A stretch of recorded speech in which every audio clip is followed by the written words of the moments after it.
Good morning, guys. Today's Thursday, and we are starting on page 5 of your notes. Today we are going to talk about central angles, major arcs, minor arcs, and semicircles, as well as find their measures. So let's first talk about the definition of each of these. So you'll see this figure. Let's go through each of these definitions. So this first one, angle WRS, this red angle here, this is known as a central angle.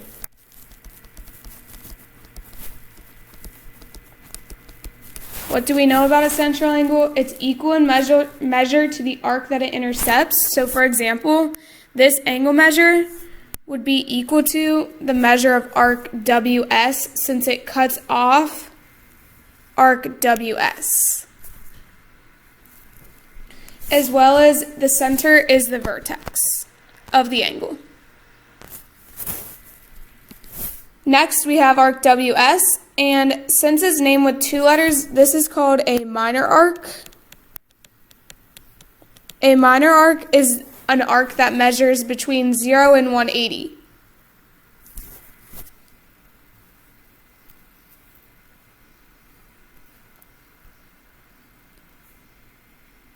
Next, an arc that measures exactly 180. In this case, we have arc VUT, so that's going all the way from point V through point U to point T.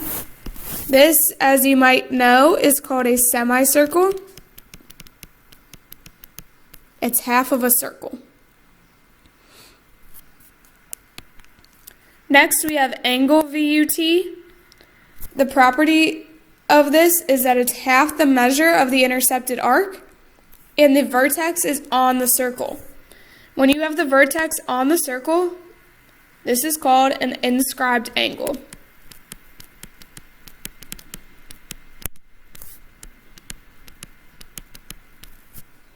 We'll learn more about those in the future. The last type of arc is one such as arc WUT. So to create arc WUT, we have to go from W through point U around to point T. This is called a major arc. Notice a major arc is always named with 3 letters, and it always measures greater than 180, but it has to be less than a full circle, less than 360.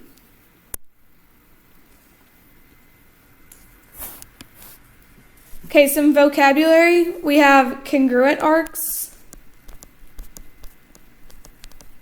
Congruent arcs are arcs that are in the same or congruent circles that have the same measure. Next, we have adjacent arcs. These are arcs in the circle that have exactly 1 point in common. For example, arc VW and arc WS. If you look at those up here, VW and WS, they share point W. They do not overlap. They are called adjacent arcs. Something that you need to know about the sum of all the measures of the central angles of a circle with no interior points in common is that it is a sum of 360 degrees.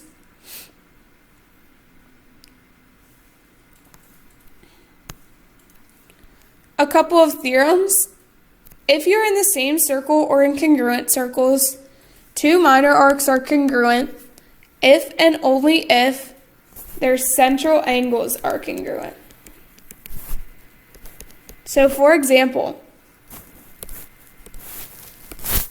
if arc AB is congruent to arc DC, so let's say we knew that this arc AB and this arc DC, we knew that they have the same measure, they're congruent. Then what we can conclude is that their central angles, angle AEB, must be congruent to the central angle DEC. So the angle that corresponds with that arc, the angle that cuts off that arc, those 2 angles have to be the same if the arcs are the same. It also works the other way around. If you know these two angles are the same, then you can conclude that these arcs that they cut off must also be congruent. Next, the measure of an arc formed by two adjacent arcs is the sum of the measures of the two arcs. So this, you can kind of think of it like segment addition or angle addition postulate. For example, the measure of arc DA plus the measure of arc AB all together, that creates the measure of arc DB.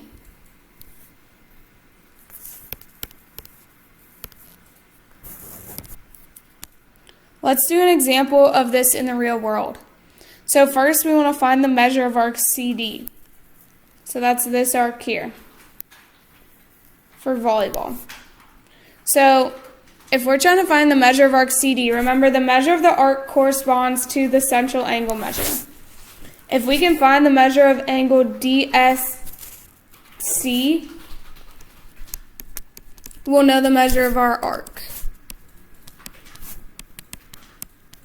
Remember, all the central angles in a circle add up to 360 degrees.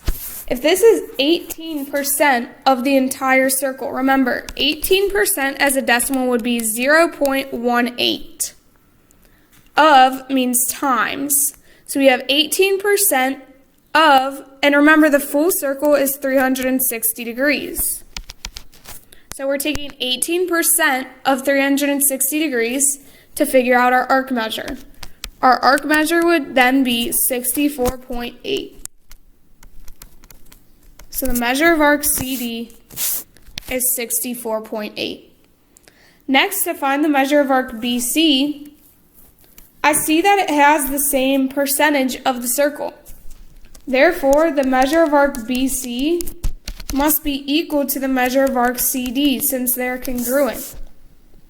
So I can just go ahead and say the measure of arc BC is equal to 64.8, since that's what I got before. Go ahead and try the practice problem below.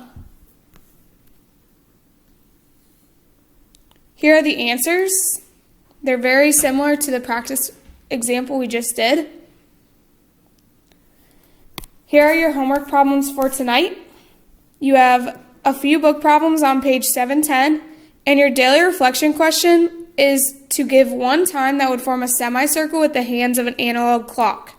Give one time that would form a 90-degree arc. And for honors students only, I would like you to give me one time that would form a 30-degree arc. I need you to draw a picture for each one. Let me give you an example of this. Let me give you an example for a semicircle. You cannot use this example. So we have 12 and 6. If we had our minute hand pointing at the 12, our hour hand pointing at the 6, this creates a semicircle, a 180-degree circle. What time is this? This is 6 o'clock.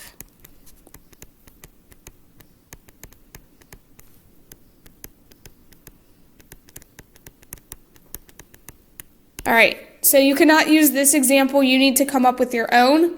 Give me one for a semicircle, one time that would form a 90-degree arc, and honors students, please give me also one time that would form a 30-degree arc.